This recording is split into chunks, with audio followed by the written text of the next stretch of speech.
आलिंग ग्रहण की चर्चा अपनी चल रही है और आलिंग ग्रहण के अंतर्गत मूल प्रयोजन ज्ञान गे विभाग करके भी उसके पीछे का प्रयोजन अपने शुद्ध आत्मा की प्राप्ति। अपने प्रयोजन से चूका हुआ उपयोग कार्यकारी नहीं है, इसलिए हम जो कुछ कर रहे हैं वो सुखी होने के लिए कर रहे हैं। सुख अपने आत्मा में है, आत्मा के बाहर ढूंढा गया सुख ये दुख है, ये गांठ बांध लेनी चाहिए। या फिर बाहर की वस्तु से सुख आता है ऐसी कल्पना करना ये भ्रम है। ये अपराध का फल अनंत संसार है। इस ज्ञान को विकलांग करने का हमने भरसक प्रयास किया है। मतलब हमने ज्ञान को खोटी बातों का पोषण कराकर इसको बहुत विकलांग किया है।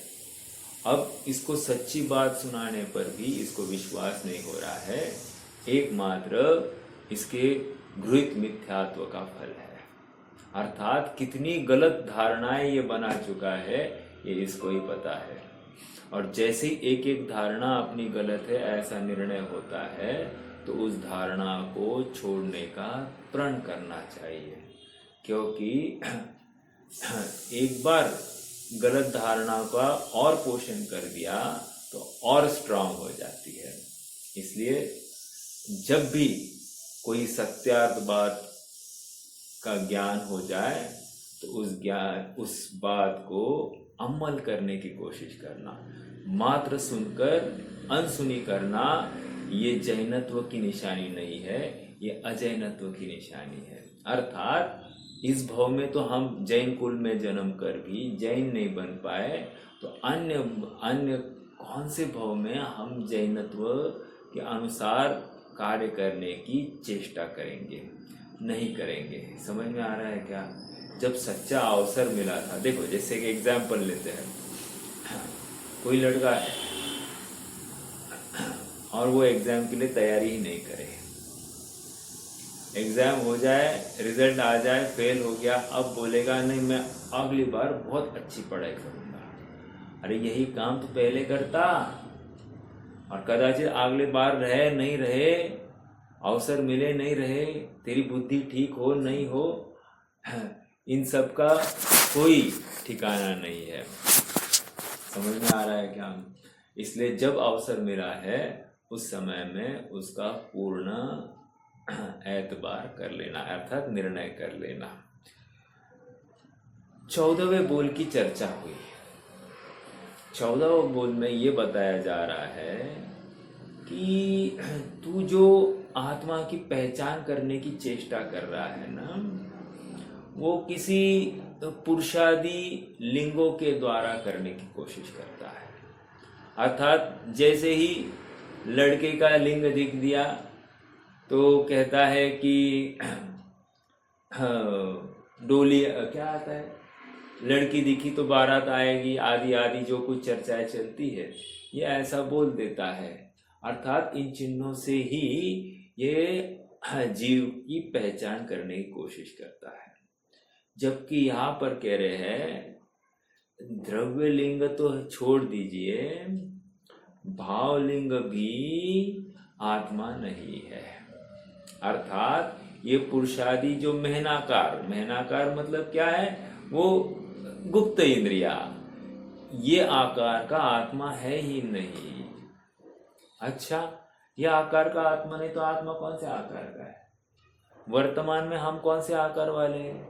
इस पुरुष के आकार वाला मेरा देह है कि नहीं है? है। तो उसमें मेरा आत्मा उसी आकार को धारण कर रहा है कि नहीं कर रहा है? कर रहा है। और यहाँ पर क्या कह रहे हैं, ये ऐसे आकार वाला नहीं है, अमेहनाकार है। सॉरी, मेहनाकार नहीं है, मतलब अमेहनाकार है।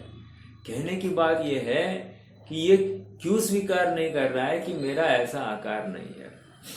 देखो और एक बात समझना, बात यह है कि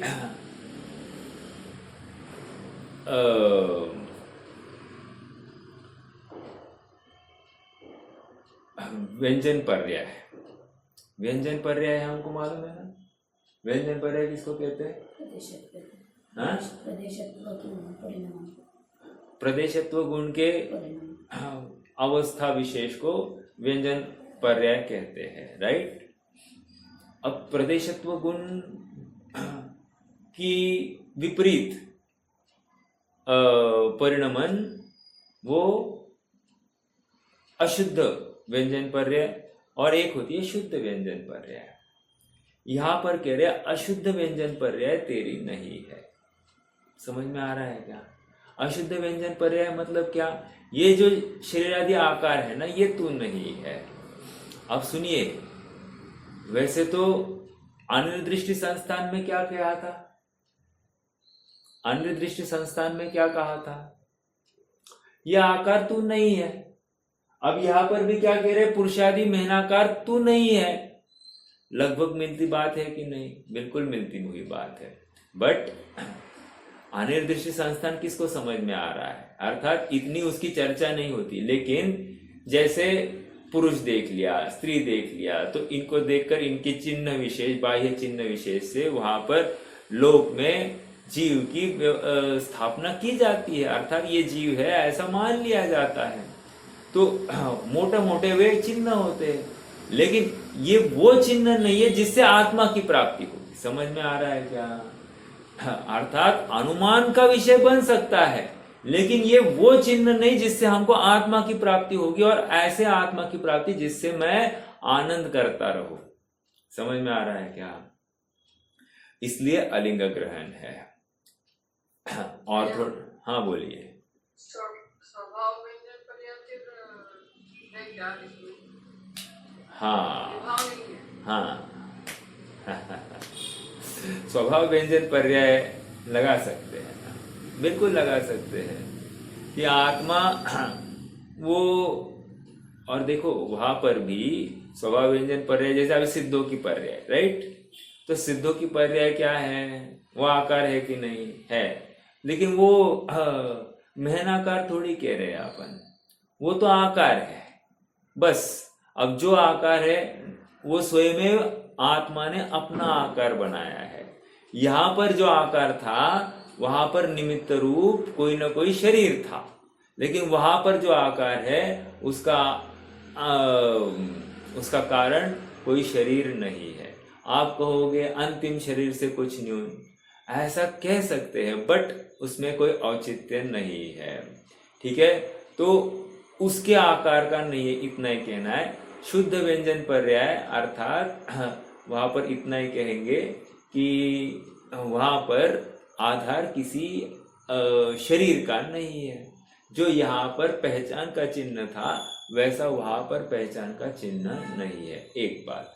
दूसरी बात, हम यहाँ पर मात्र द्रव्य इंद्रिया के माध्यम से थोड़ी कह रहे, मतलब वो बाह्य चिन्ह को के माध्यम से थोड़ी, अंदर भी मुझे एक पुरुषत्व की फीलिंग आ रही है, या कोई महिला हो तो उसको अब अंदर में भाव वेद भी स्त्री पने का ही चल रहा है, या कोई नपुंसक हो तो उसका भाव वेद अंदर नपुंसक पने का ही चल रहा है। तो चल रहा है ना, तो नॉट ओनली बाह्य चिन्ह, अंतरंग चिन्ह भी ऐसा ही चल रहा है। तो ये दोनों मैं नहीं हूं। अब देखो भाव वेद जो है वो क्षयक्षम है कि नहीं है? है, लेकिन यहाँ पर द्रव्यवेद प्लस भाववेद ये जीव नहीं है, अर्थात इससे जीव की प्राप्ति नहीं होगी, अर्थात आत्मा की प्राप्ति नहीं होगी। हाँ, तो शुद्ध व्यंजन पर्याय जो कह रहे हैं अपन, तो शुद्ध व्यंजन पर्याय जैसी है वैसी है, उसमें महनाकार की बात ही नहीं, क्योंकि वहां पर शरीर का आश्रय नहीं है, पहचान का चिन्ह नहीं है, तो इसलिए उसकी वहां पर औचित्य भाषित नहीं होता। एक, या फिर दूसरा, यदि हम ढूंढने की कोशिश भी करें तो वहां पर आत्मा स्वभाव में स्थित हो गया, उसको प्राप्ति हो गया, प्रयोजन नहीं रहा ना बाहर के चिन्ह की। ये किसको चिन्ह बताए गए हैं? ये चिन्ह उसको बताए गए हैं जो बाहर भटक रहा है। जो अंदर बैठ गया उसको चिन्ह बताने की जरूरत ही नहीं है। आप पकड़ रहे हैं क्या? कि वो आत्मा को ध्यान रहा है ना, अब उसको कोई फर्क ही नहीं पड़ रहा है आकार को लेकर। ये तो हमारी चर्चा चल रही है, राइट? हाँ, तो ये बात भी हो गई। हाँ, मैं ये कह रहा था कि जैसे पुरुष हो गया, तो पुरुष हो गया तो मुझे घर का उत्तरदायित्व संभालना है। जैसे स्त्री हो गई तो मुझे गृहस्थी को संभालना है, उसका उत्तरदायित्व। बाल बच्चों को बड़ा करना है, अमुक करना है, ये करना है, वो करना है। ये जितनी भी बातें हैं उपाधि को लेकर बैठ जाता है और उन उपाधियों में भी अपना पूरा जीवन बर्बाद कर बैठता है। बर्बाद कर बैठता है, हाँ, क्योंकि एक मूल इस मनुष्य भाव का प्रयोजन शुद्धात्मा की प्राप्ति थी। उस शुद्धात्मा की प्राप्ति से मैं चूक गया और मैं बस कुछ क्रियाकलापों में अटक गया, राइट? अब कोई कहे साहब हम तो बहुत स्वाध्याय करते, चिंतन करते, डेली हमारा बहुत चिंतन चलता है। चिंतन चलता है तो चिंतन का फल स्वभाव की प्राप्ति थी और पर का अवलंबन छूटना था, राइट? अर्थात मुझे शरीर संसार भोगों से विरक्ति भाषित होनी चाहिए थी, मुझे अलूफनेस आने चाहिए था, अर्थात मुझे स्वभाव रुचि या स्वभाव की तरफ झुकाव मेरा निरंतर बढ़ता हुआ दिखाई देना चाहिए था। जबकि कुछ मंद कषाय के कार्यों में मुझे लगने लगता है कि मुझे स्वरूप रुचि हो गई है, जो कि योग्य नहीं है। समझ में आ रहा है क्या? प्रैक्टिकली निरंतर आत्मा का भान भाषित होना चाहिए। समझ में आ रहा है? ठीक है, तो ये एक बात हो गई। क्या आ गई थी बात? मतलब इस पुरुषादि लिंगों के द्वारा अपना कर्तव्य भी वो निश्चित कर लेता है कि मैं ये काम करने के ही लायक हूं। स्त्री हो तो मैं यही काम करने के लायक हूं, राइट? तो इसके आगे फिर मैं जा नहीं सकता। या फिर पुरुष होगा तो अपना कुछ अधिकार चलाना, स्त्री हो तो वो अपना कुछ अपनी तरफ से अधिकार चलाए। ऐसे हो नहीं सकता, मैं तो आत्मा हूं। यहाँ पर ये बात समझा है, ठीक है? इसमें भी जीवन जीने की कला आती है। अर्थात जब मैं आत्मा हूं तो काय का पुरुष और काय का स्त्री, हाँ, काय का पुरुष बना या अधिकार जमाना, काय का स्त्री अर्थात वो मायाचारी के परिणाम आदि होना। समझ में आ रहा है क्या? दीनहीन होना, जो कुछ है। तो कह रहे ये कुछ भी नहीं है, मैं तो आत्मा हूं, राइट? तो अपने आप सहजता आ जाती है, हाँ, अपनी बल, अपने सामर्थ्य का विश्वास हमको हो जाता है। ठीक है, अब आज अगली बोल की तरफ हमको बढ़ना है। कितने बोल हो गए? 14 बोल हो गए, राइट? अब 15वां बोल। अरे एक मिनट, एक मिनट पढ़े। देखो, लिंग अर्थात अमेनाकार के द्वारा जिसका ग्रहण अर्थात लोक में व्यापकत्व नहीं है, वह आत्मा पाखंडियों के प्रसिद्ध साधन रूप आकार वाला, लोक व्याप्ति वाला नहीं है, ऐसा अर्थ की प्राप्ति होती है। क्या कह रहे हैं? देखो, थोड़ा सा विचार करेंगे।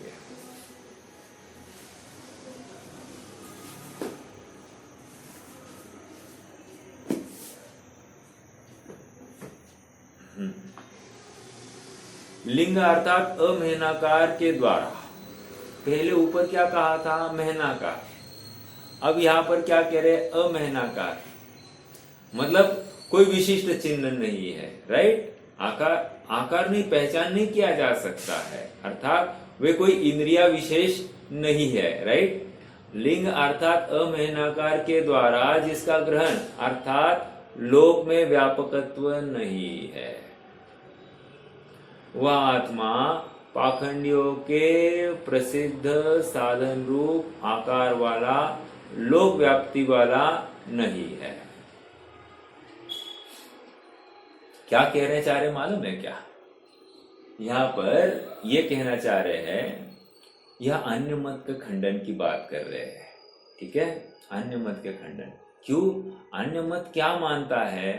आत्मा पाखंड, देखो वहां से पढ़ेंगे। आत्मा पाखंडियों के प्रसिद्ध साधन रूप आकार वाला, लोक व्याप्ति वाला नहीं है। अर्थात वे मानते हैं आत्मा कैसा है, लोक व्यापक है। परम ब्रह्म, अद्वैत ब्रह्म किसको मान रहे हैं, वो सर्वव्यापक चिद्रूप, वो कह रहे हैं कि सर्वव्यापी है। और मुक्ति हो गई तो आत्मा उसी परम ब्रह्म में विलीन हो जाता है, अर्थात वो सर्वव्यापी होने से उसी में विलीन हो जाता है। एक, या मैं ही उसी का अंश हूं। दूसरी बात कह रहा हूं, पहली बात क्या कही, मुक्ति की अपेक्षा मुक्त होते ही ये आत्मा उसी परम ब्रह्म में विलीन होता है। दूसरी बात क्या कह रहे, मैं अभी जो हूं वो उसकी ही अंश हूं, राइट। तो उसका अंश हूं तो प्रश्न ये किया गया, मैं उसका अंश हूं तो मुझे ऐसा क्यों बनाया गया, मेरी ऐसी बुद्धि क्यों रखी गई, फिर मुझे जो दुख होता है वो उसको होता है क्या, समझ में आ रहा है क्या, मुझे जो भौतिक का आनंद होता है तो उस संबंधी उसको कुछ होता है क्या। अर्थात बहुत सारे प्रश्न निर्माण हो जाते हैं। कहने की बात इतनी है कि ये आत्मा व्यापक मानेंगे तो तकलीफ कितनी है। तो आत्मा व्यापक नहीं है, इसलिए अमहनाकार है, ठीक है। लिंग अर्थात अमहनाकार के द्वारा जिसका ग्रहण, अर्थात लोक में व्यापकत्व नहीं है, अर्थात ये आत्मा की कहीं व्यापता नहीं है। एक, ये क्या किया हमने, ये अद्वैत ब्रह्म वाले की हमने वहां पर नास्ती कर दी। अब देखो और एक एग्जाम्पल लेते हैं। देखो और एक बात बताओ, जैसे लोक व्याप्ति, यह आया ना यहाँ पर लोक व्याप्ति, उनकी जो लोक व्याप्ति की परिभाषा है और हमारी भी लोक व्याप्ति की जो परिभाषा है, दोनों में अंतर है। क्या आप मानते हैं कि अपना आत्मा लोक व्यापी है? अपेक्षा है ना? हाँ, आत्मा के प्रदेश अपेक्षा वो लोक व्यापी है, अर्थात इतनी उनकी फैलाव संभव है, इसलिए मेरा आत्मा लोक व्यापी है। एक दूसरी अपेक्षा क्या कही, जैसे आपने अभी बताया, ज्ञान अपेक्षा लोक की जान सकता है, लोक के प्रत्येक प्रदेश पर पहुंच सकता है, इसलिए लोक व्यापी है। दो बातें हो गई। तो कह रहे ऐसा होते हुए भी ये हमारे लोक व्यापकत्व का अर्थ ये है, उनके लोक व्यापकत्व का अर्थ क्या है कि उनका ये सब कुछ फैला है उस अद्वैत ब्रह्म का है, ठीक है। और ये सब उसी का अंश है, सब उसी का अंश है, सब उसी का अंश, अर्थात वही सभी जगह पर व्याप्त है, ये वो मान रहे हैं। तो ये दोनों में अंतर है, इसलिए जैसा हमारा लोक व्यापकत्व है और उनका लोक व्यापकत्व है, उसमें अंतर है। तो उनका लोक व्यापकत्व हमको स्वीकार नहीं, इसलिए उनको पाखंडी कहा। पाखंडी कहा मतलब क्या, झूठी मान्यता को लेकर वे खड़े हुए हैं, इसलिए वे पाखंडी है। और इसलिए उस मान्यता के बल पर उनको कभी भी आत्मा प्राप्त नहीं होगा। अर्थात दोष से युक्त वस्तु स्वरूप जो ध्याएगा, अर्थात उस दोष के स्वरूप को जो छोड़ता नहीं है, उसको निर्दोष आत्मा दिखाई नहीं देगा। समझ में आ रहा है?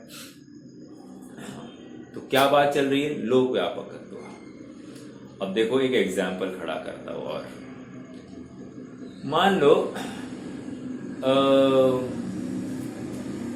समुद्घात का काल है, राइट।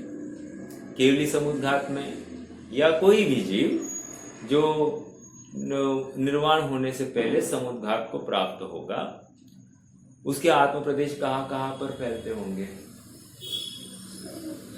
सर्वलोक में फैलते होंगे। तो सर्वव्यापक हो गया क्या? देखो इस समय में है कि नहीं आकार सर्वव्यापक है। तो कह रहे हैं कि फिर ये सर्वव्यापक होने से आत्मा सर्वव्यापक हुआ कि नहीं हुआ? कह रहे नहीं, वो कायम वैसा नहीं रहा ना। कायम वैसा नहीं रहा मतलब एक कुछ काल के लिए रहा ना सर्वव्यापक। एक तो इसलिए उसको सर्वव्यापक लिंग वाला नहीं मानेंगे। एक दूसरी बात कह रहे हैं, भले ही ये प्रदेशों में फैल गया आत्मा, सभी प्रदेशों में फैलते हुए भी इसकी वजह से अन्य को कुछ भी फर्क नहीं पड़ा। जैसे मान लो अभी कोई केवली भगवान अभी समुद्घात कर रहे हैं, अभी कर रहे हैं, राइट? तो कर रहे हैं, उस समय मेरा क्या हो रहा है, मुझे क्या लाभ हो रहा है? मुझे स्पर्श भी कर रहे हैं ना, तो मुझे क्या फर्क पड़ रहा है? कुछ भी नहीं। अरे गंदे नाली की और वहां से भी उनके आत्मा के प्रदेश फैल रहे होंगे कि नहीं? फैल रहे होंगे। क्या फर्क पड़ रहा है? अर्थात उनके आत्मा में कुछ प्रवेश कर रहा है क्या? नहीं। तो वो व्यापकत्व का होना उनको क्या तकलीफ दे रहा है? कुछ भी तकलीफ, मतलब उसमें कुछ प्रवेश भी नहीं कर रहा है। तो जब प्रवेश नहीं कर रहा है तो फिर वो आत्मा अमहनाकार है, अर्थात उसमें पर का प्रवेश नहीं होता। ना इनका इसमें प्रवेश होता है, ना अन्य वस्तुओं का उसमें प्रवेश होता है। अब जो लोक में चर्चा चलती है कि जब केवली भगवान को वो तो ये आता है कि केवल ज्ञान की प्राप्ति होती है तो कुछ समय के लिए वहां पर थोड़ा सा पूरे लोक में शांति होती, ऐसा कथन बहुत ही स्थूल है और उनकी महिमा दिखाने का वाचक है। हालांकि ऐसा कुछ भी होता नहीं है। अगर ऐसा मानेंगे तो केवली भगवान को पर का कर्ता मानना पड़ेगा, वो कर दूसरों के कर्ता धर्ता या उनका परिवर्तन के कारण मानना पड़ेगा, जो कि है नहीं, राइट? क्योंकि प्रत्येक समय में अनंत जीवों का जन्म मरण हो रहा है। अभी मान लो निगोदिया जीव मर के फिर से उसी समय में निगोद में ही उत्पन्न हुआ, तो अब इसको लेकर उसने परिणाम तो अच्छे किए होंगे ना, तो उस अच्छे परिणाम को लेकर क्या लाभ हुआ? कुछ भी नहीं हुआ। इसका मतलब केवली भगवान के केवल ज्ञान होने से क्या फर्क पड़ा? कुछ भी फर्क नहीं पड़ा। तो हम क्यों कह रहे हैं? बस वो महिमावाची कथन है, इतनी सी बात है, राइट? कि उनकी महिमा आने के लिए ये कथन इस प्रकार किए जाते हैं कि लोक में एक समय के लिए शांति फैल जाती है, ऐसा कुछ भी नहीं है। चलिए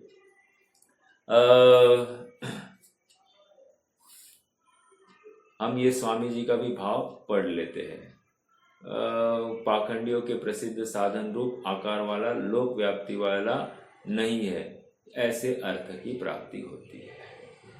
ठीक है, अब ये इसका अर्थ क्या हो गया कि अद्वैत ब्रह्मवादी की हमने खंडन किया है। अपन थोड़ा सा मोक्षमय प्रकाशक पढ़ेंगे क्या? एक मिनट, मैं मोक्षमय प्रकाशक को ओपन करता हूं। पेज नंबर 97 पर होगा।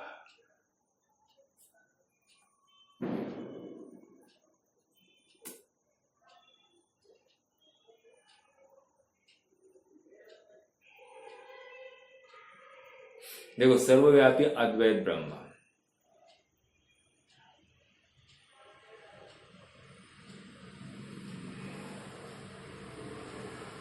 मैं पंडित जी की बात पढ़ रहा हूं। देखो, अद्वैत ब्रह्म को सर्वव्यापी सर्व का कर्ता मानते हैं, सो कोई है नहीं, अर्थात वो सर्वव्यापी सर्व का कर्ता है नहीं। सर्व मतलब जो कुछ दिखाई दे रहा है सब उसकी रचना है, ऐसा वो कह रहे हैं, जो कि है नहीं। एक उनके समुदाय की कल्पना करके नहीं, सॉरी, प्रथम उसे सर्वव्यापी मानते हैं, सो सर्व पदार्थ तो न्यारे न्यारे प्रत्यक्ष है, उनके स्वभाव न्यारे न्यारे देखे जाते हैं, और उन्हें एक कैसे माना जाए, इनका मानना तो इस प्रकार से योग्य नहीं है।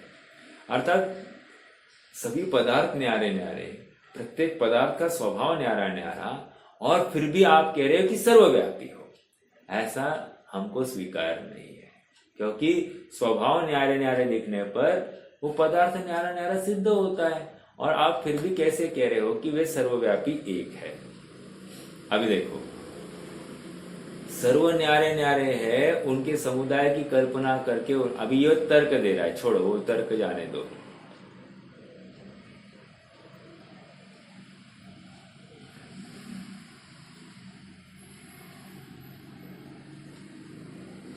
नहीं, हाँ देखो,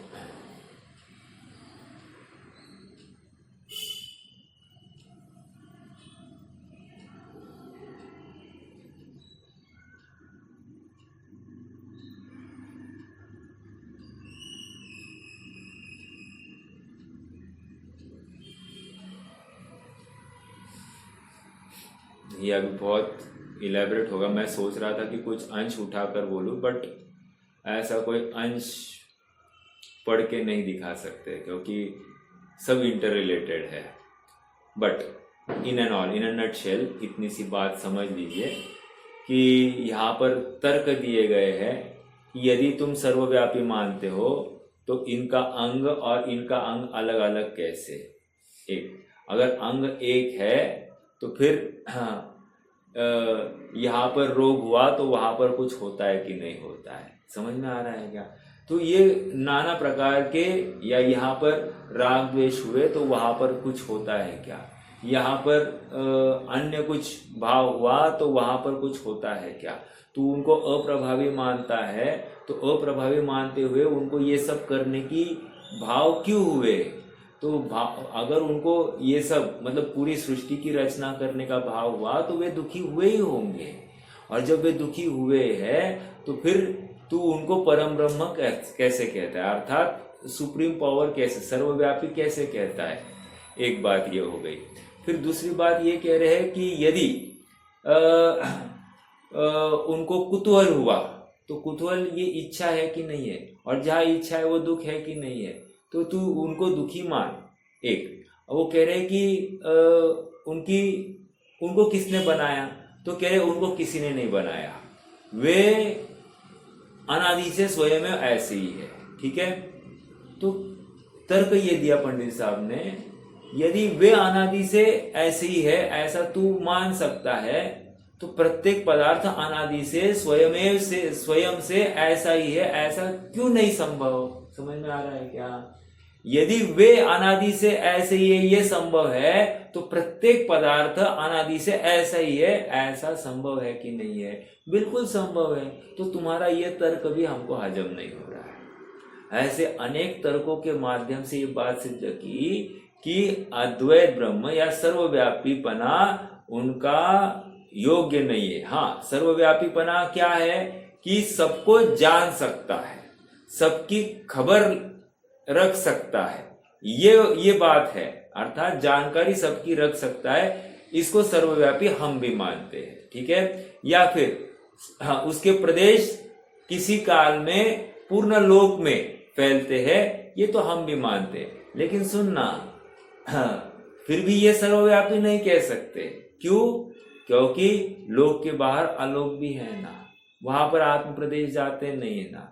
जान सकता है लेकिन आत्मा के प्रदेश इस लोक के बाहर नहीं जा सकते। इसलिए फिर से वहां पर एक प्रश्न चिन्ह है कि नहीं है कि सर्वव्यापी कैसे। और जो तू कल्पना करता है कि मुक्त होने पर ये उसी पर ब्रह्म में जाकर लीन हो जाएगा, अर्थात उसमें जाकर मिल जाएगा। जब मुक्त होकर मेरा अस्तित्व का नाश होने वाला है, तो कौन उस परम ब्रह्म में जाने की चेष्टा करेगा। अभी हम में से किसी को बोल जाए कि तुम्हारा अस्तित्व ही अभाव हो जाएगा, तो तेरा आत्मा है, आत्मा का नाश होने वाला है। शरीर की बात नहीं चल रही, आत्मा की बात चल रही है, और आत्मा का नाश होने वाला है। तो कह रहे हैं कि आत्मा के नाश के कीमत पर कौन मुक्त होना चाहेगा। मेरा अस्तित्व ही मिट जाए, इसको ये किसको स्वीकार होगा। और फिर कौन मुक्त होना चाहेगा। अरे मोक्ष में जाकर मेरा अस्तित्व खत्म हो जाता है, मैं नहीं रहता हूँ, मैं भगवान में विलीन हो जाता हूँ, तो फिर कौन अपना अस्तित्व मिटाना चाहेगा। तो कह रहे हैं कि ये भी तर्क संगत नहीं है। तो सर्वव्यापी का जो तेरा तर्क है वो योग्य नहीं है। इसलिए आत्मा ऐसे चिन्ह वाला नहीं है, ऐसे लिंग वाला नहीं है कि वो इससे मतलब सर्वव्यापी नामक चिन्ह से आत्मा की प्राप्ति हो जाए, ऐसा नहीं है। ठीक है। देखो बौद्ध मत क्या मानता है, बुद्ध्यादि गुणा उच्छेदा मोक्षा। मतलब क्या, देखो उदाहरण देते हुए, उदाहरण ऐसा देते हैं, तुम्हें मान लो तुम्हें खबर पड़ गई कि तुम्हारे घर पर चोरी हो गई। जब तक खबर नहीं थी तब तक तुम कैसे थे, निश्चिंत थे कि नहीं, और जैसे ही खबर पड़ गई कि तुम्हारे घर चोरी हो गई, तुम कैसे हो, आकुल हो कि नहीं, तो जानने से तुम्हें दुख हुआ कि नहीं। हाँ, देखो मोक्ष में जानना ही नहीं रहता है, अर्थात बुद्धि का उच्छेद हो जाता है, इसलिए वह दुख का कारण भी नहीं। समझ में आया, ऐसा कहते हैं। तो ये भी अभावात्मक भी मोक्ष नहीं है, मतलब ये सब कल्पनाएं हैं, और कल्पना किस जाति की कर सकता है, ये हमारे सामने उदाहरण। हालांकि ये सर्वव्यापी में नहीं लिया गया है, ये तो मैंने मेरी तरफ से अभी रखी, बट सर्वव्यापी का अर्थ ऐसा नहीं है, अर्थात आत्मा ऐसा सर्वव्यापी नहीं है कि वो उसके द्वारा मतलब आत्मा का चिन्ह वो सर्वव्यापक ऐसा अमहनाकार नहीं है कि उसके द्वारा आत्मा जाना जाए। समझ में आ रहा है।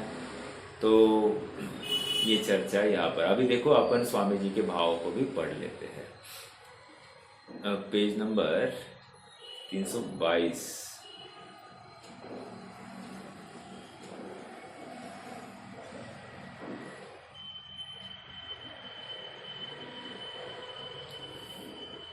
हाँ, हालांकि कल का भी थोड़ा सा भाव पढ़ना बाकी है।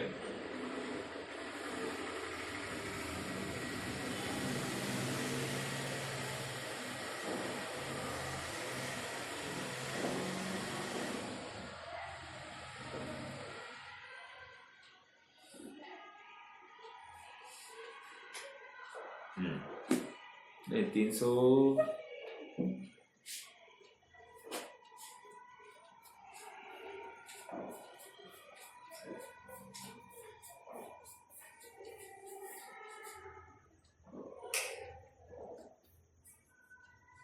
दिख रहा है। हाँ यस, 15वां बोल। देखो 324 पर आ जाइए। लिंग के द्वारा अर्थात अमहनाकार के द्वारा जिसका ग्रहण अर्थात लोक में व्यापकत्व नहीं है, सो अलिंग ग्रहण।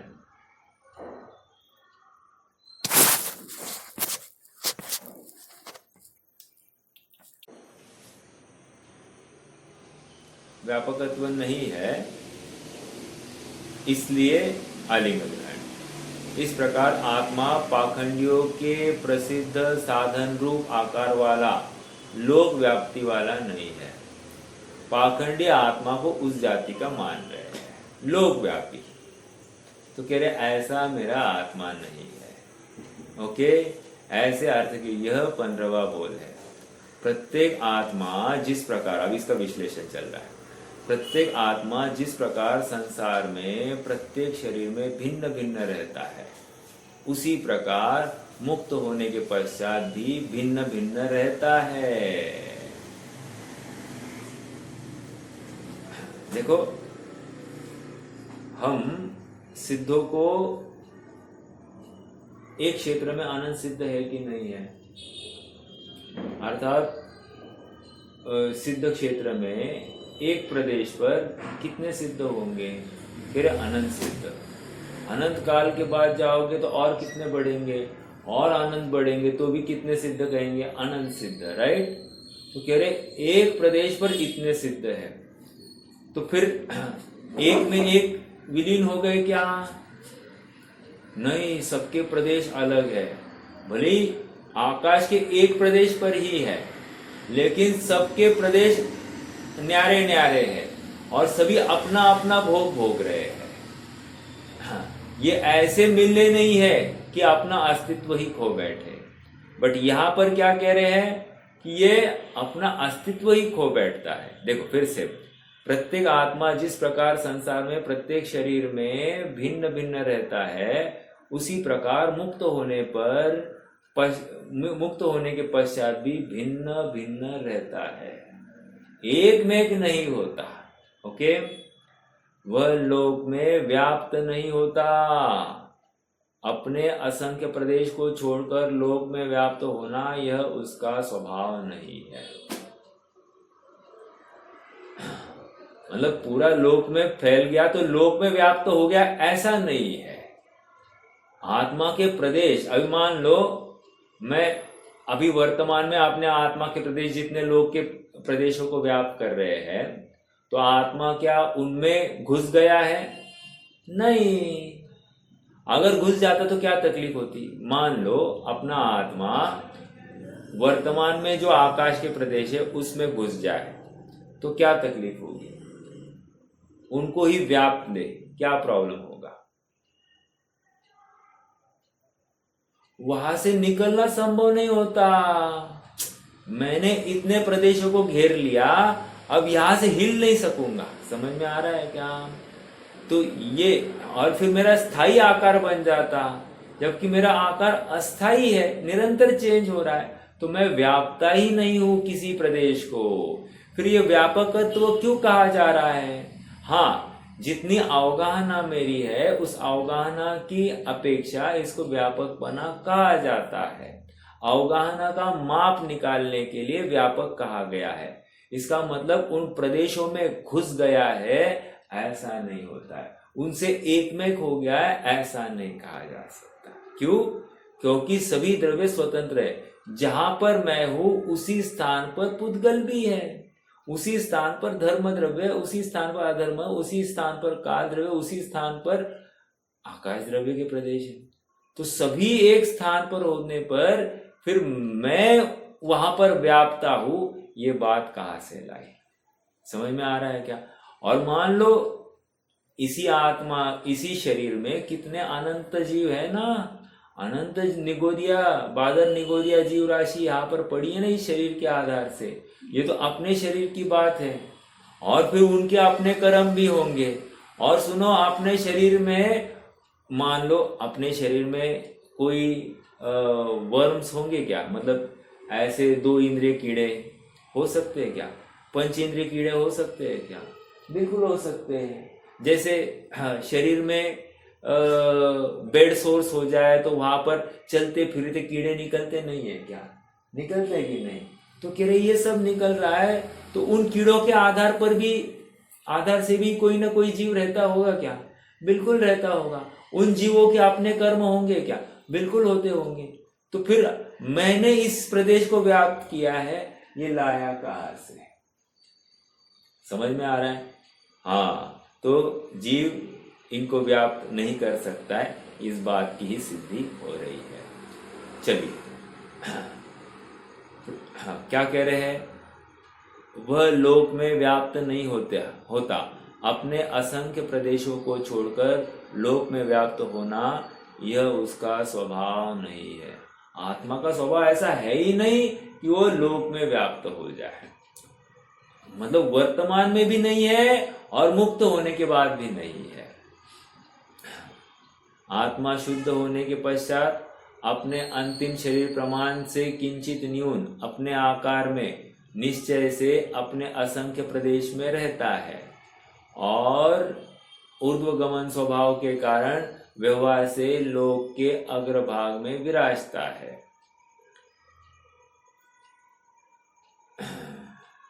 बस यहां तक बात आ गई। क्या आ गई बात? कंक्लूजन क्या कर रहे हैं? कंक्लूजन इतना ही है कि आत्मा पर पदार्थ में प्रवेश कर नहीं सकता, पर पदार्थ को व्याप्त नहीं कर सकता। वो वहां पर गया है, अब दूसरे को वहां पर प्रवेश नहीं, ऐसा नहीं है। सबको सब जगह पर प्रवेश है। अपने आत्मा के प्रदेश अपने में ही रहते, अपने बाहर जाते नहीं। भले ही आकाश के किन्हीं प्रदेशों को अवगाहित करते होंगे, इसका मतलब वे आकाश के प्रदेश अब बंद गए हैं, उनको अब कोई दूसरा घेर नहीं सकता, ऐसी बात नहीं है। ठीक है, इसलिए आत्मा अमहनाकार ऐसा कह दिया गया है। चलिए अब 16वां बोल देखना है। आइए 16वां बोल देखते हैं।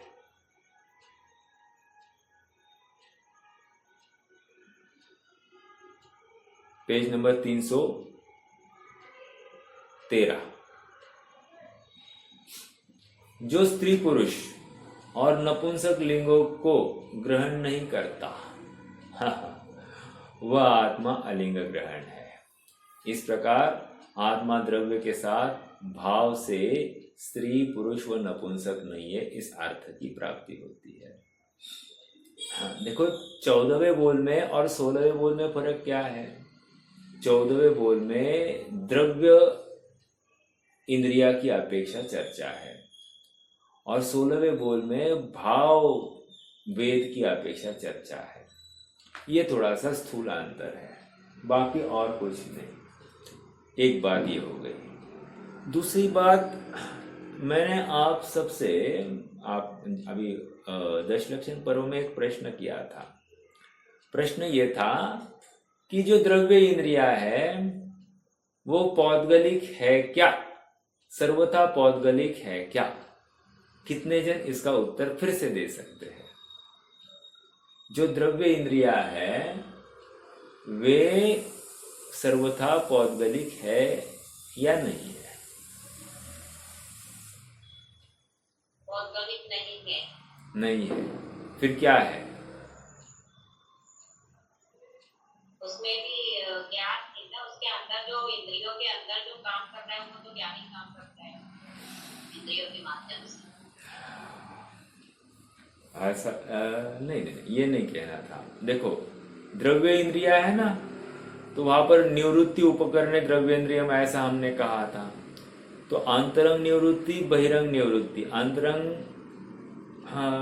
उपकरण बहिरंग उपकरण, राइट? तो कह रहे हैं वो अंतरंग निवृत्ति जो है ना वे आत्मा के प्रदेश थे जिनके माध्यम से ये जीव जान रहा था। तो द्रव्य इंद्रिया टोटली पौद्गलिक है ऐसा नहीं लेना। वहां पर आत्मा के प्रदेश हुए बिना ये द्रव्य इंद्रिया जानने को समर्थ नहीं है। हाँ, तो ये इतनी बात क्यों कही? बात इसलिए यहाँ पर भाव की चर्चा आ रही है। देखो क्या कह रहे, जो स्त्री पुरुष और नपुंसक लिंगों को ग्रहण नहीं करता वह आत्मा अलिंग ग्रहण है। अर्थात मान लो पुरुष हुआ तो मुझे पुरुष के ही भाव आते हैं, स्त्री के नहीं। ऐसा क्यों? तो कह रहे ऐसा नहीं है। क्यों? यदि मात्र पुरुष के ही भाव आते थे तो जब देह परिवर्तन हो जाता है तो मैं जहां पर जाता हूं वैसे भाव क्यों आते हैं? मान लो नपुंसक हुआ तो नपुंसक जैसे भाव क्यों आ रहे? मान लो मैं स्त्री हुआ तो स्त्री जैसे भाव क्यों आ रहे? मान लो फिर से कोई शेर आदि हुआ तो उसके जैसे भाव क्यों आ रहे? इसका मतलब भावों में चेंज दिखाई दे रहा है। तो ये भाव मैं नहीं हो सकता। समझ में आ रहा है? अर्थात आत्मा नहीं, अर्थात इससे आत्मा की प्राप्ति नहीं होती है, इसलिए आत्मा अलिंग ग्रहण। समझ में आया? आत्मा की प्राप्ति पुरुष आदि चिन्ह द्वारा, पुरुष आदि भावों द्वारा, स्त्री आदि चिन्ह द्वारा, स्त्री के भावों द्वारा, नपुंसक चिन्ह द्वारा या नपुंसकत्व के भाव द्वारा नहीं हो सकती, इसलिए आत्मा अलिंग ग्रहण। समझ में आया? अर्थात इनके द्वारा मैं आत्मा को ग्रहण नहीं कर सकता। कोई कहे साहब लेकिन ज्ञान तो, अनुमान तो हो सकता है ना कि यह आत्मा है। हाँ हो सकता है ना, अनुमान हो सकता है यह आत्मा है। लेकिन सुनो मेरे भाई, हमारा प्रयोजन मात्र आत्मा का अनुमान करना नहीं है, आत्मा का वेदन करना है। और वो वेदन प्रत्यक्ष परिणाम से होता है, अर्थात स्वसंवेदन प्रत्यक्ष के माध्यम से होता है। इसीलिए मात्र अनुमान करके तुझे आत्मा की प्राप्ति तो नहीं होगी। वो विकल्प है और विकल्प एक समय का अगले समय में खत्म हो जाएगा। समझ में आ रहा है? इसलिए मेरा आत्मा अलिंग ग्रहण है। और सुन, ये बात हमने तीसरे चौथे बोल में कर दी थी कि वहां पर हमने कह दिया था कि मात्र अनुमान का विषय नहीं है, अनुमान के साथ साथ प्रत्यक्ष प्रमाण का भी विषय है। और सुनो, वो अनुमान प्रमाण भी कब प्रमाण कहा जाएगा? जब स्वानुभव प्रत्यक्ष आया, प्रत्यक्ष प्रमाण उसके साथ में हो, तभी उस अनुमान को हम प्रमाण कहेंगे, नहीं तो फिर वो हो जाएगा प्रमाणाभास। पकड़ में आ रहा है क्या? हाँ, देखो क्या कह रहा है 16वां बोल। 16वां बोल ये कह रहा है, स्त्री पुरुष और नपुंसक लिंग अर्थात वेदों के को ग्रहण नहीं करता, वह आत्मा अलिंग ग्रहण है। देखो ऐसा भी हो सकता है क्या? क्या हाँ, कोई पुरुष के शरीर में है, पुरुष वेद है, द्रव्य वेद, और भाव वेद उसका स्त्री का चल रहा होगा, हो सकता है ऐसा? तो फिर प्रश्न ये है कि हम कौन से वेद को ध्याकर आत्मा की प्राप्ति करें? कंफ्यूजन है कि नहीं है? अर्थात मैं द्रव्य पुरुष वेद को ध्याकर आत्मा की अनुभूति करूं, या भाव स्त्री वेद को के माध्यम, मतलब द्रव्य पुरुष वेद में जो स्त्री का भाव हो रहा है उसको लेकर मैं आत्मा का अनुभव करूं? किससे होगा? कह रहे ये कोई चिन्ह है ही नहीं कि जिसके माध्यम से तुझे आत्मा की प्राप्ति हो, इसलिए आत्मा अलिंग ग्रहण है। समझ में आया? तो कंफ्यूजन को दूर कर रहे हैं यहां पर। और देखो, कहीं ना कहीं इनके माध्यम से हम परिचय कराते हैं, करते हैं, लेकिन आत्मा की प्राप्ति जब करनी है तब ऐसा मेरा आत्मा नहीं, ये भी निर्णय करना उतना ही जरूरी है। अनुमान हो गया, अनुमान होने के पश्चात वहीं पे अटके रहना योग्य नहीं है। अनुमान होने के बाद में फिर इस अलिंग ग्रहण के बोल को खड़ा करके मैं इस चिन्ह के आश्रित नहीं हूं, इस चिन्ह से मुझे आत्मा की प्राप्ति नहीं होती है, मैं तो ज्ञाता दृष्टा हूं, ऐसा निर्णय जहां पर होता है वहां पर आत्मा की प्रतीति हो जाती है। समझ में आ रहा है क्या? और जब तक लिंग में अटकता है तब तक क्या हुआ है? तब तक वो मोह में ही अटका है, अर्थात अपने को स्त्री या पुरुष या नपुंसक ही देख रहा है और उसी में वो एकदम मस्त है। आज की डेट में आप थोड़ा सा विचार करो ना, हाँ, मतलब फेमिनाइन मतलब क्या? मतलब स्त्रीत्व की चर्चा चलती है या फिर पुरुषत्व की चर्चा चलती है। कह रहे ये मैं नहीं हूं, और इसी को डिफाइन करने के लिए समस्त जगत अपना पूरा बहुमूल्य मनुष्य भाव बर्बाद कर रहा है। समझ में आ रहा है? जबकि जैसे अभी कंपटीशन चलती है ना, मिस्टर यूनिवर्स या मिस यूनिवर्स, मिस वर्ल्ड, ये चलती कि नहीं? तो इनके माध्यम से क्या किया जा रहा है? स्त्रीत्व को ही प्रकाशित किया जा रहा है, अर्थात मैं किस प्रकार स्त्री हूं यही सिद्ध किया जा रहा है कि नहीं, मैं किस प्रकार पुरुष हूं यही सिद्ध किया जा रहा है कि नहीं। तो यहां पर कह रहे ऐसा तो नहीं है। समझ में आ रहा है?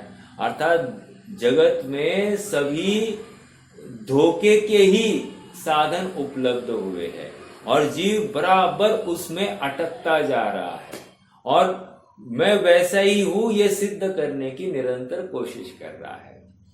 हाँ, और देखो ना, जितना ये पर को सफाई देने की कोशिश करता है उतना ये स्वयं से दूर होते जा रहा है, इसकी खबर इसे नहीं है। समझ में आ रहा है क्या? जब भी मुझे किसी और को सफाई देने की आवश्यकता पड़ती है, नियम से मैं अपने से च्युत हुआ हूं, ये समझ लेना चाहिए। इसलिए मुनिराज कभी किसी को सफाई देते नहीं है। चलो सहज आपको एक प्रश्न पूछ लूं, मुनिराज का देह परिवर्तन हो जाए, तो क्या व्यवस्था है उनके देह परिवर्तन होने के बाद में? आपको क्या लगता है? उस शरीर का अर्थात जो मेहनाकार जो कुछ है उसकी क्या व्यवस्था होती है?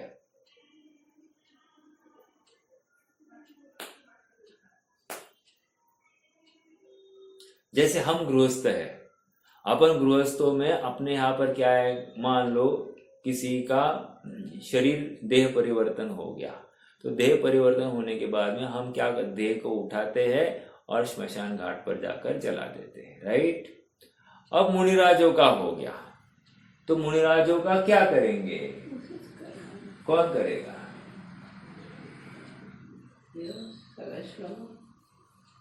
तो देखो, पहली बात तो ये समझना कि एक मुनि दूसरे मृत शरीर के साथ में कोई भी स्पर्श तक नहीं करता है। एक मतलब संघस्थ मुनि मृत शरीर को स्पर्श नहीं करेगा। दूसरी बात, फिर क्या करेंगे? वो अब संग आगे निकल जाएगा उस देह को यहीं पे छोड़ के। फिर प्राणी आकर खाए या गीधड़ आकर खाए या गिद्ध पक्षी आकर खाए, कुछ फर्क नहीं पड़ता, ये तो आगे निकल जाएंगे। कदाचित कोई मनुष्य अर्थात वन से कोई विचरण कर रहा हो, गमन कर रहा हो, और उसको ये डेड बॉडी दिखाई दे और उसको ज्ञात हो किसी चिन्ह के माध्यम से कि ये पूर्वावस्था में मुनि था, फिर वे कदाचित उसकी देह की क्रियाकर्म कर ले, लेकिन मुनि संग तो ये कुछ भी करता नहीं है। समझ में आ रहा है क्या? ये हमको समझना। क्यों?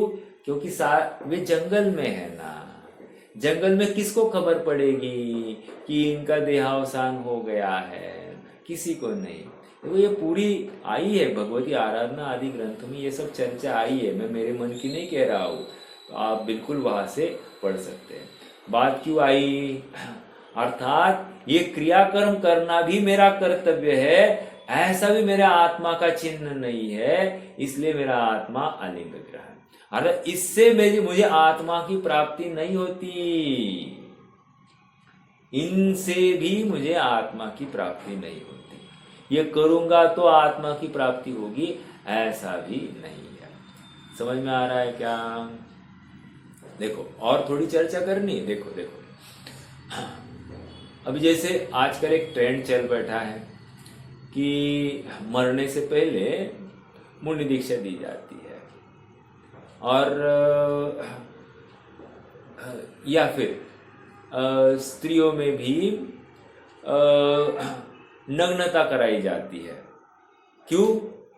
क्योंकि अगले भाव का संस्कार हो गए, अर्थात नग्न अवस्था से मुक्ति हो सकती है, इसके संस्कार के लिए ये सब क्रियाओं का अवलंबन कराया जाता है। लेकिन ये भी इस परिप्रेक्ष्य में योग्य नहीं है। क्यों?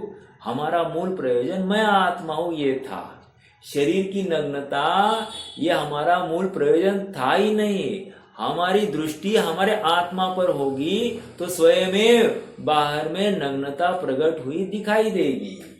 समझ में आ रहा है क्या? इसलिए आचार्य कुंद ने एक जगह स्पष्ट लिखा है कि पहले नग्न होवे भावों से फिर शरीर से तुम नग्न हो जाओगे। समझ में आया क्या?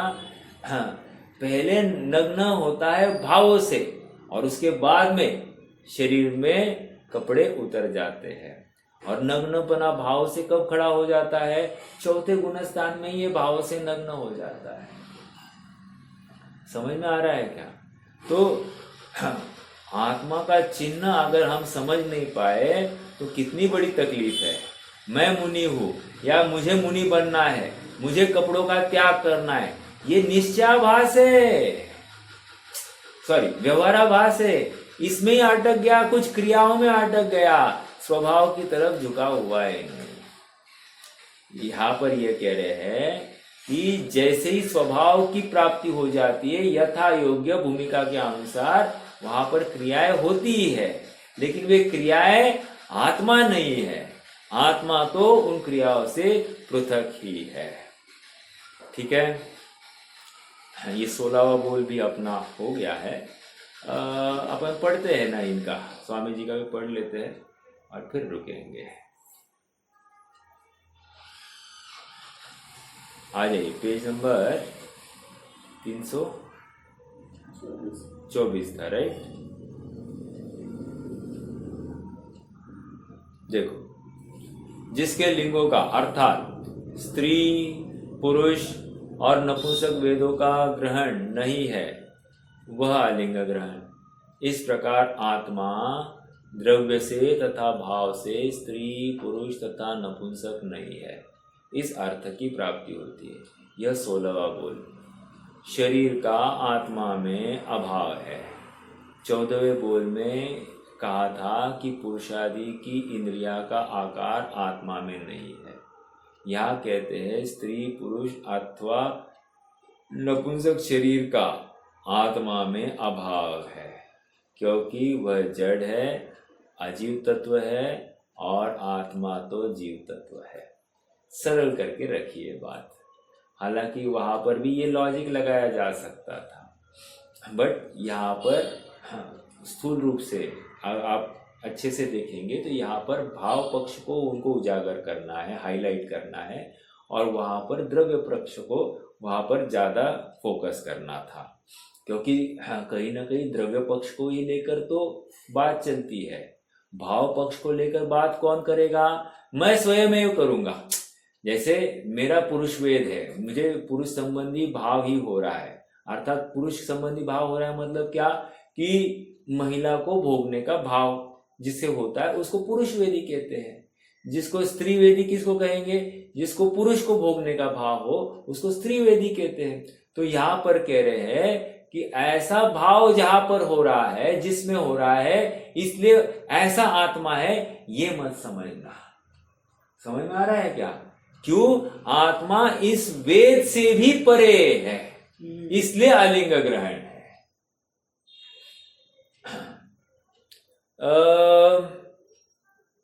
जो मार्गणाएं है, वेद मार्गणा है क्या? वेद मार्गणा कितने जनों को याद है? वेद मार्गणा हाँ है। वेद मार्गणा की चर्चा जब करी तो वहां पर कितने मार्गणाओं की, मतलब कितने मार्गणाओं के भेद दिखाए? वेद मार्गणा के कितने भेद गिनाए?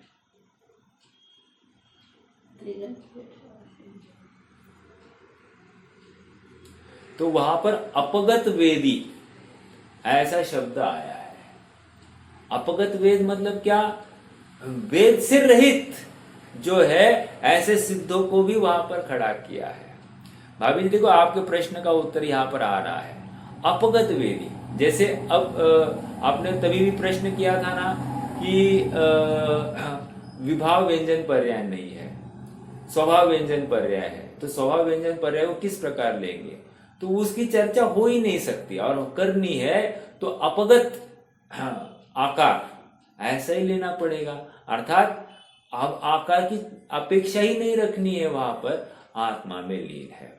इसी प्रकार यहाँ पर भी अपगत वेदी कहकर मेरे आत्मा का भी स्वभाव इसी प्रकार का है। जो ये निर्णय करता है ना, वही अलिंग मतलब अपने आत्मा को ध्यान सकता है।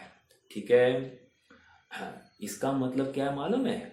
इसका मतलब ये है कि मैं वर्तमान में स्वयं को अपगत वेदी ध्याऊं, तभी जाकर वो अपगत वेदी ऐसी अवस्था, सिद्ध अवस्था भविष्य काल में प्रकट होगी।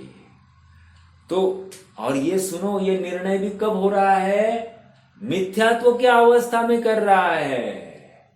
ऐसा नहीं कि सम्यक दृष्टि होने के बाद में ऐसा निर्णय हो गया। नहीं नहीं नहीं नहीं, ये निर्णय धारणा में ये मिथ्यात्व की अवस्था में बिठाया जाता है, और उसका भाव भाषण, उसकी प्रतीति होने के बाद में, स्वीकृति होने के बाद में हाँ पड़ गई, श्रद्धा ने हाँ कर दिया, उसके बाद में अपने आप वो चतुर्थ गुण स्थान में आ जाता है। लेकिन सबसे पहले ये निर्णय मिथ्यात्व अवस्था में ही होता है, मैं अपगत वेदी हूं। समझ में आ रहा है? अर्थात ये पुरुषपना, ये स्त्रीपना मैं नहीं हूं। ग्रेट। कोई प्रश्न किसी को? भैया फिर भाव भेद का वो 90 या 10 के गुण हाँ। 90 गुण स्थान तक रहता है, तो भी वेदी अगर चौथे गुण स्थान में उसको मानेगा तो भाव हाँ भेद कैसे? हाँ हाँ, ये समझ में आया प्रश्न? प्रश्न ये है भाभी जी का कि 90-10वें गुण स्थान में ये चर्चा आई क्या कि वेदों का उदय 90वें गुण स्थान तक पाया जा रहा है। ठीक है ना? है ना? और ये मान क्या रहा है? मैं अपगत वेदी हूं। अब देखो, इसीलिए तो बता रहे हैं ना हम, इसीलिए तो बता रहे हैं जो भावपना है वो मैं नहीं हूं। क्यों? वो उदय जनित है। समझ में आया? देखो, द्रव्यवेद क्या है? कर्म जनित है, राइट? भाववेद क्या है? उदय जनित है। दो। और मैं क्या हूं? ना कर्म जनित ना उदय जनित, मैं तो इन सब से रहित, ऐसा मैं जो का त्यो हूं। समझ में आ रहा है क्या? इनसे रहित मुझे देखना है। अर्थात वो पर्याय जो वर्तमान में प्रकट हो रही है ना, वो स्वयं को इसी प्रकार ध्याए, तभी उसको आत्मा की प्राप्ति होगी। फिर से प्रत्येक समय में आत्मा से एक ज्ञाता जानन पर्याय प्रकट हो रही क्या? हो रही है। उसी प्रकार प्रत्येक समय में आत्मा से अपगत वेद की पर्याय भी प्रकट हो रही है। अब जो व्यक्त भाव पर्याय है, जो व्यक्त पर्याय है, मतलब मतिश्रुत ज्ञान की पर्याय जो व्यक्त है, मैं दो पर्याय खड़ी कर रहा हूं। एक तो मात्र जाननपना, शुद्ध जीवत्व, और एक वो मतिश्रुत ज्ञान की पर्याय जो निर्णय करने वाली है। अब ये मतिश्रुत ज्ञान की पर्याय स्वयं को अपगत वेदी ध्याएगी तो काम हो जाएगा। और यदि वो नहीं ध्याती है स्वयं को, फिर वो क्या करेगी? या तो पुरुष, या तो स्त्री, या तो नपुंसक, यही ध्याएगी। समझ में आ रहा है क्या? कहने की बात यहां पर है, जैसा स्वभाव है वैसा इस पर्याय को ध्याना है। अगर नहीं ध्याती है तो फिर वो संसार का ही आलंबन कर रहा है, अर्थात नवीन कर्म बंध को प्राप्त हो रहा है। उत्तर इतना ही है कि 90वें गुणस्थान में उदय है। उदय जीव के आश्रित नहीं है। समझ में आ रहा है क्या? देखो, जैसे मान लो वहां पर ये भाव आ रहा है कि मैं पुरुष हूं, ठीक है? आ रहा है ना, वो आ रहा है, वो उदय जनित भाव है। ये चाहता नहीं है वो भाव आ जाए। समझ में आ रहा है? लेकिन स्वयं में प्रकट हुआ है, तो अब होने के बाद में ये क्या करेगा? जानेगा ऐसा भाव हुआ है, खत्म, उसके आगे कुछ नहीं। और क्या करना है? स्वभाव सम्मुख होना है। एक बात। दूसरी बात ये आ गई है कि वो बुद्धिपूर्वक कर क्या रहा है उस समय में? बुद्धिपूर्वक क्या कर रहा है? बुद्धिपूर्वक वो आत्मा को ध्या रहा है। जब बुद्धिपूर्वक आत्मा को ध्या रहा है तो मैं पुरुष हूं, मैं स्त्री हूं, ये विकल्प उसको सताएगा क्या उस समय? अब जो ये कथन आया है जिनवानी में, वो करनानी योग के माध्यम, केवल ज्ञान में ऐसा दिखाई दिया कि इसके ऐसे परिणाम होते हैं, ये इसको भी खबर नहीं है। जो 90वें गुणस्थान में आया है जीव, उसको भी खबर नहीं है कि मैं ऐसे परिणाम कर रहा हूं। वो तो अपने आप को आत्मा ही ध्या रहा है, बुद्धिपूर्वक वही कर रहा है, बस उतनी सी बात है। तो अपेक्षाकृत कथन ये समझ लेना कि जीव स्वयं को वेद रहित ही ध्याने की चेष्टा करता है। ठीक है, चलिए रुक लेंगे। कोई प्रश्न है तो रख सकते हैं। कोई अपगत वेद